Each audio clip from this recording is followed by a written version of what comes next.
Hello friends, welcome back to my channel. आज के video में हम सिलरी एनहेंस होने वाली है, प्रोनाउंसिएशन अच्छा बनने वाला है और साथ ही में ग्रामर भी। तो आइए शुरू करते हैं। दी एस्ट्रोलॉजर। देखिए, हम दी कब बोलते हैं? वैसे तो इसको ज़्यादातर द बोलते हैं, लेकिन दी कब बोलेंगे? जब आगे वाला जो वर्ड होता है उसके शुरू में अगर वॉवल साउंड आए तो दी एस्ट्रोलॉजर। यहाँ पे ए ई आई ओ यू वॉवल्स होते हैं, तो वावल साउंड अगर आएगा तो हम इसको बोलेंगे दी। एस्ट्रोलॉजर का मतलब होता है ज्योतिषी, जो भविष्य बताता है, ज्योतिषी बोलते हैं उसको। तो दी एस्ट्रोलॉजर, एक ज्योतिषी। अब दी इसलिए बोला है क्योंकि किसी पर्टिकुलर एस्ट्रोलॉजर, किसी पर्टिकुलर ज्योतिषी की बात हो रही है, तो उसके बारे में हम देखते हैं क्या है स्टोरी में। A man who lived a long time ago. A man, एक आदमी, हु लिव्ड, लिव का पास्ट टेंस है lived, first form of verb हो गई लिव, लिव्ड, लिव्ड, तो वर्ब सेकंड फॉर्म यूज्ड है और सेंटेंस है पास्ट इंडेफिनिट या सिंपल पास्ट में। एक आदमी हु लिव्ड, जो रहता था, अ लॉन्ग टाइम अगो, बहुत समय पहले, अगो पहले, बिलीव्ड, अब बिलीव का पास्ट टेंस है बिलीव्ड, मानता था, दैट कि he could read the future, कि वो रीड पढ़ सकता है, कुड सकता, रीड पढ़, द फ्यूचर भविष्य, इन द स्टार्स, तारों को देखकर वो भविष्य पढ़ सकता है। ये वो मान्यता थी या वो मानता था। He called himself an astrologer. He, वह, कॉल्ड, ये भी पास्ट टेंस है, कॉल का कॉल्ड, तो अपने आप को बोलता था, एन एस्ट्रोलॉजर, की मैं एक ज्योतिषी हूँ। And spent his time, spend का पास्ट टेंस हुआ स्पेंट, और बिताता था, स्पेंड बिताना, स्पेंट बिताता था, हिज टाइम अपना समय, एट नाइट रात को, gazing at the sky, sky का मतलब होता है आसमान, तो आसमान की तरफ देखते रहना, गेजिंग, देर तक देखते रहना को बोलते हैं गेजिंग। तो तारों भरी जब रात है और आसमान में वो देखता रहता है, इस तरीके से वो अपनी नाइट या रात को बिताता था, स्टार्स को देखता रहता था, तारों को देखता रहता था। वन इवनिंग, एक शाम को क्या हुआ? He was walking along the open road, तो एक शाम को वह, अब वॉज है पास्ट टेंस में है, ये हेल्पिंग वर्ब है, तो वह था, क्या कर रहा था? चल रहा था। Walking along the open road, तो जो ओपन रोड थी, खुली सड़क थी, उसके साथ साथ चल रहा था।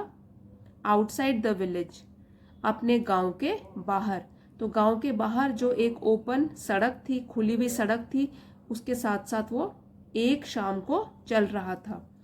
His eyes were fixed on the stars, अब वो तारों को बहुत देर तक देखता ही रहता था, तो उस शाम को भी उसकी जो आंखें थी वो फिक्स हो रखी थी, क्योंकि वो लगातार देखता जा रहा था तारों को। तो आगे का रास्ता नहीं देख रहा है, बस तारों को देखता रहता है, क्योंकि वो खुद बोलता है कि मैं एक ज्योतिषी हूँ और तारों को देखकर मैं आने वाले समय में क्या होने वाला है वो भविष्यवाणी कर सकता हूँ।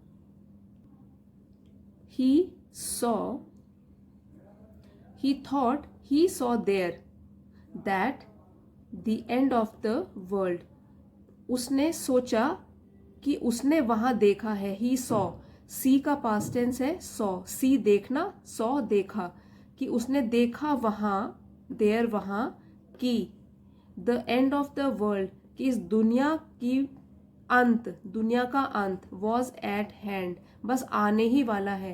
एट हैंड मतलब बस ये काम जो होने ही वाला हो, तो यहाँ पे क्या बोल रहा है? वो कौन सा काम होने ही वाला है? दुनिया का अंत आने वाला है, तो ये उसने सोचा।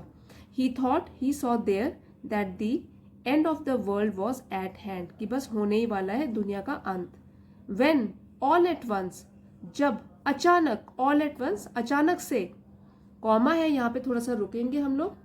Down he went into a hole full of mud and water, तो अचानक से क्या हुआ? डाउन ही वेंट, वो गिर पड़ा, गो का पास्ट टेंस है वेंट, वो गिर पड़ा किसमें? इनटू अ होल, तो इनटू मतलब जाके उसमें डूब गया, होल का मतलब होता है एक छेद, जिसमें कि बड़ा सा होल था वो, एक खाली जगह थी जो कि full of mud and water, जो कि पानी और मिट्टी से भरी हुई थी।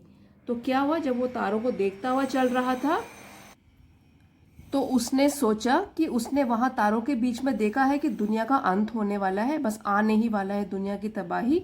और जल्द व्हेन ऑल एट वंस, तभी अचानक क्या हुआ, वो खुद ही एक मिट्टी भरे होल में, जो कि एक गड्ढा टाइप का था, उसमें पानी और मिट्टी भरा हुआ था, उसमें वो गिर पड़ा। There he stood up to his ears. अब जो मिट्टी भरे गड्ढे में, वहां पे ये देयर उसके लिए यूज है कि मिट्टी से भरा हुआ जो गड्ढा था। ही स्टूड अप, स्टैंड का पास्ट टेंस है स्टूड। तो वो जब खड़ा हुआ तो पानी कहाँ तक आ रहा था, अप टू हिज ईयर्स, उसके कान तक पानी भरा हुआ था। इन द मडी वाटर, तो मिट्टी भरे पानी में, and madly clawing at the slippery sides, और जो ये ज्योतिषी था, मैडली मतलब पागल हो गया गिरने के बाद, पागलों की तरह। क्लॉइंग का मतलब है कि अपने जो फिंगर्स हैं, उसके जो उंगलियां हैं, उनसे वो ऊपर आने की कोशिश करते। तो क्लॉ का मतलब कि पंजों की तरह यूज करके, पंजे कहाँ मार रहा था, स्लिपरी साइड, जो भी वो गड्ढा है उसके साइड। और वो स्लिपरी, वो इतना फिसलने वाले क्यों हो रखे हैं, क्योंकि वो पानी और मिट्टी से भरा हुआ है। तो स्लिपरी, वो बिल्कुल ही फिसलने वाले हो गए और वो ऊपर नहीं आ पा रहा था। तो वो पागलों की तरह क्या कर रहा था, अपने पकड़ने की कोशिश कर रहा था उसकी फिसलने वाली साइड, किनारे ऑफ द होल, तो उस गड्ढे के। In his effort to climb out, effort कोशिश करना, क्लाइम आउट बाहर आने की, तो बाहर आने की कोशिश इस तरीके से वो कर रहा था। और कहाँ तक भरा था उसका पानी, कानों तक आ रहा था उसके। तो इतनी मुश्किल कंडीशन में उसने अपने आप को वहां पे पाया। His cries for help soon brought the villagers. अब क्राई का मतलब होता है चिल्लाना, तो उसकी चिल्लाहट सुनकर, हिज क्राइज फॉर हेल्प, कि वो अब मदद मांगने के लिए जोर जोर से चिल्लाने लगा। उससे क्या हुआ, सून जल्दी से। ब्रिंग का पास्ट टेंस है ब्रॉड, तो ब्रिंग लाना और ब्रॉड लाई।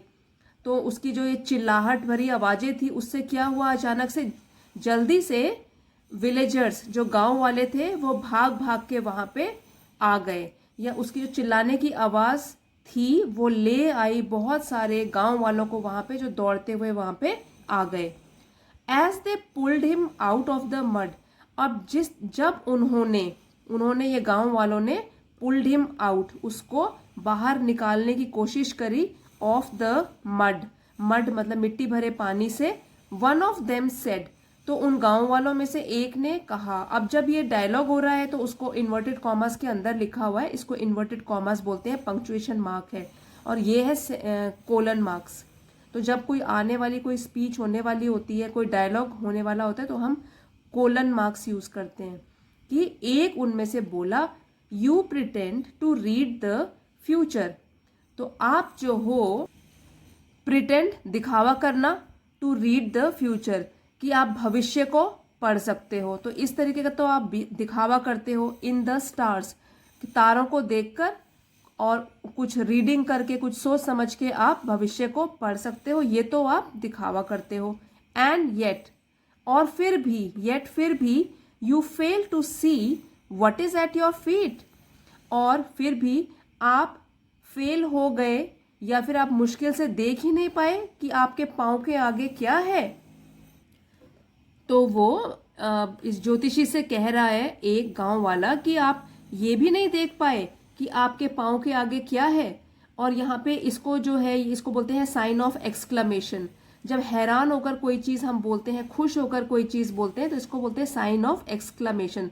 तो जब जैसे हम पढ़ रहे हैं तो हम उसको भी सरप्राइज होके पढ़ेंगे कि हम हैरान हो गए, जैसे कि क्योंकि डायलॉग है, तो डायलॉग में क्या होता है, बातचीत जैसे करते हैं हम एक दूसरे से, तो उसमें हम वॉइस को कभी उठाते हैं और कभी लो वॉइस में बोलते हैं। जैसे कि you pretend to read the future in the stars and yet you fail to see what is at your feet.